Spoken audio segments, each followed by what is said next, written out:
The 3-step sequence that increased my personal sales by 47.5% over a 3-year average that no coach ever taught me that I'm about to share with you. So what is this 3-step sequence? It's actually counterintuitive. It goes against everything you've been taught. But stick around for the next 3-4 minutes. By the time I'm done explaining it to you, it's going to make absolute perfect sense. So the first thing is the sales call is not a place for you to be liked. It is not a place for you to build rapport. Yes, I know you've been taught to build rapport. It's wrong. The reason it's wrong is no like trust is built through content, not through sales calls. Sales calls, they build on top of what you've already built through content, through the DMs, whatever your qualifying process is. You are not here for the prospect to decide that they like you enough to work with you. That's the wrongest possible frame that you can ever come from. It is weak, it is disempowered, and it is doing you no favors. So for me, the biggest flip was when I flipped from, I am here to see if I like this person. I'm here to see if this person's going to do the work. If they're going to end up a testimonial, a case study for me, they're going to be a waste of my time. No arrogance, no hate,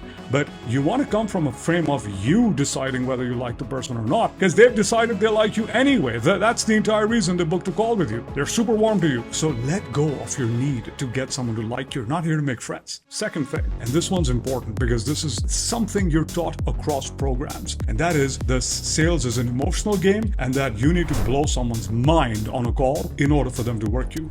It's the biggest piece of dog shit. Biggest crock of crap that you've ever been taught. Nope, you're not here to blow minds. Nope, it is not an emotional thing. It is a logical and a transactional thing. And the more you stick to this, the better it's going to be, especially if you're above 20, 30 grand, because you cannot outsource. You cannot, once you start getting team members, you can't get like magicians who play with people's feelings and get them to be like, oh my God, I need to work. No, as a matter of fact, people who buy like that probably bad for you anyway, because that results in a refund or second guessing or cold feet or all sorts of weird scarcity-based problems that people have. So you're not here to blow people's minds. That is the job of content. The sales call is not that place. Why? Because it's too much pressure. It is undue, ridiculous amounts of pressure on you while on the call. Because you're now not only sitting there and figuring out what their problems are, you're trying to figure out what is the best way you can impress someone. So first you try to make them like you, then you try to impress them. To impress someone into working with you. Best calls of my life have been the least emotional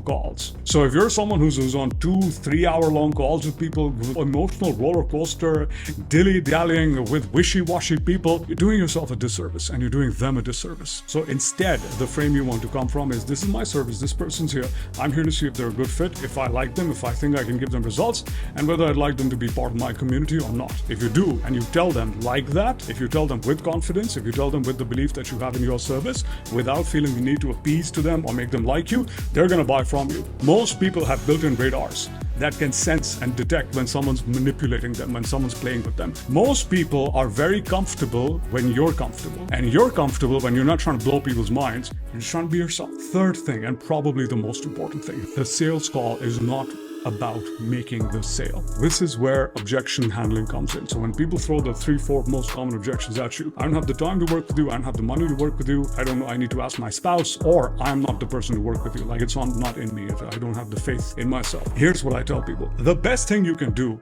at getting good at handling objections is to take 1,000 calls, right? Most of you haven't done that. And so the next best thing to do is make up your mind about what you're going to do with the objections. If you find the right person and you know they're a great fit for you and you know you're going to get them great results, it doesn't matter to you if the person buys from you or not, but it does matter to you if you empower the person to take a decision. The entire objective of the sales call is to empower someone to take a decision that very well might go against you. Most people shy away from that. Why? Because most people shy away from calling prospects out on their objections, on their BS objections. And I'll tell you why. It's human psychology. Every time someone tells you that, oh, I need to think about it, I don't have the money, you remember how you were once a person who needed to think about things and who needed to have things just right and everything needed to feel good and this, that, and the other.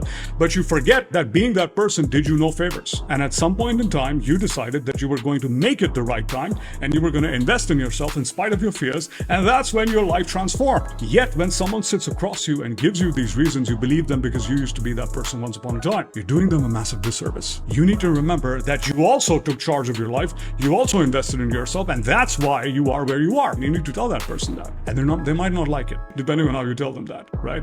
Most people will default to a weaker version of them, and they will understand and they will buy whatever BS the prospect is giving them, because they will not tap into the stronger version of themselves. And it doesn't matter if you're in the coaching industry to make money or to change lives. If you're here to change lives, you might as well go all out, because that person has two choices. That needs to tell you one of two things. One, that person needs to say, you're right, thank you for calling me out on my BS, I would love to work with you. Or that person says, you're wrong, I want to stay stuck like this, I admit I have all these problems and I want to stay and I want to revel and I want to be this person. Bye. That's an acceptable outcome, because you at least brought them to a state where they're acutely aware of the problem and they're taking a decision to stay that way. Now, if you're in it for the money, let's be honest, if you're in it for the money, again, you are empowering a person to take a decision, maybe that they don't want to take. You're empowering them to take a decision about themselves. And so think about it. If they decide that you're the right person for them, they're going to work with you, you make money. If they decide you're the wrong person for them, and they're going to go away, they weren't going to work with you to begin with. So you might as well learn how to empower people. You might as well put in the reps. You might as well get the practice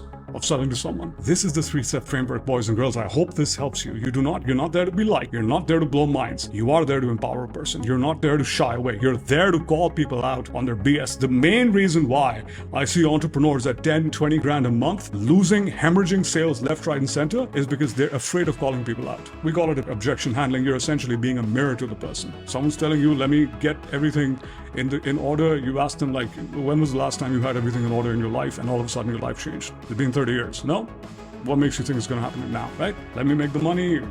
Are you telling me you need to make the money to work with me to learn how to make the money? Kind of doesn't make sense. You want to repeat that to me? If they're telling you it's just not in me, I am not that person, you tell them, okay, do you want to continue being that person? Do you want to continue not being the person? Or do you want to do something about it, be the person? Like, it's that easy. And you can say it with love, you can say it assertively, you can say it logically, you can say it defensively. I hope this helps you.